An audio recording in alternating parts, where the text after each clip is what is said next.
హరి ఓం తత్సత్. జై గురుదేవ్. ఓం శ్రీకృష్ణ పరబ్రహ్మ నమ. శ్రీ గీతాదేవతాయ నమ. భగవద్గీత 8వ అధ్యాయం అక్షర పరబ్రహ్మ యోగంలో 21వ శ్లోకాన్ని కృష్ణ పరమాత్మ తెలియజేస్తున్నారు. అవ్యక్త అక్షర ఇత్యుక్త తమాహు పరమాం గతిం యం ప్రాప్య నా నివర్తంతే తద్ధామ పరమం మమ.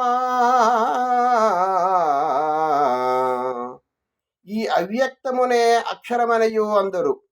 ఇదే పరమగతి మరియు నా పరమధామము.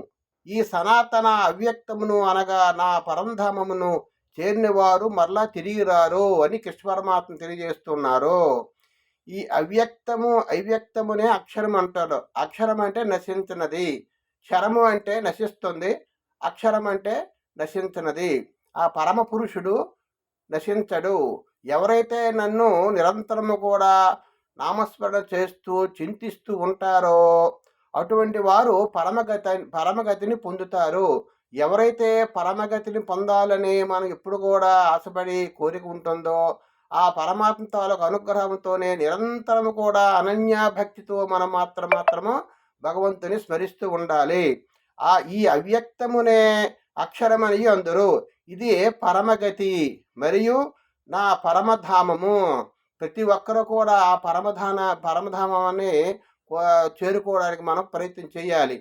ఈ ఇహలోకము పరలోకము, ఇహలోకములో ఉండేటువంటి భోగభాగ్యాలన్నీ వాటి అందు కూడా ఆసక్తి తగ్గించుకొని ఈ భోగభాగ్యాదులందరూ విరక్తి కలిగి, దృశ్యమునందు విరక్తి కలిగి ఇది కూడా ఎప్పటికైనా నశిస్తుంది, ఇది ఇలా ఉండదు అనే ఆ భావంతో మన నిరంతరము కూడా ఇది ఏదైతే కనిపిస్తుందో అది నశిస్తుంది, ఇది నశిస్తుంది, అది నశిస్తుంది, ఈ విధంగా ఇది ఎప్పుడు ఏ విధంగా ఉండదు, దీని మీద మనం మమకారం పెంచుకోకూడదు, దీని మీద అహంకారం పెంచుకోకూడదు.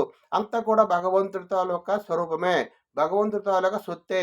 నాలో ఏమీ లేదు, నేనుగా భగవంతుడికి దాసుడను, నేను నిమిత్త మాత్రుడను అని ఒక జీవతత్వంలో ఉండి, స్వరూపస్థితిలో ఉండి, ఆత్మస్థితిలో ఉండి నిరంతరము కూడా భగవంతుడే నాకు దిక్కు, భగవంతుడి వల్ల ఈ సమస్త కర్మ కూడా జరుగుతున్నాయి, నేను కూడా ఆ భావంతో ఉంటాను, నాలో ఏమీ లేదు, నాలో అహంకారం లేకుండా చెయ్యాలని భగవంతుడు మనం కోరుకోవాలి, నాలో అజ్ఞానం పోవడానికి భగవంతుడు మనం కోరుకోవాలి.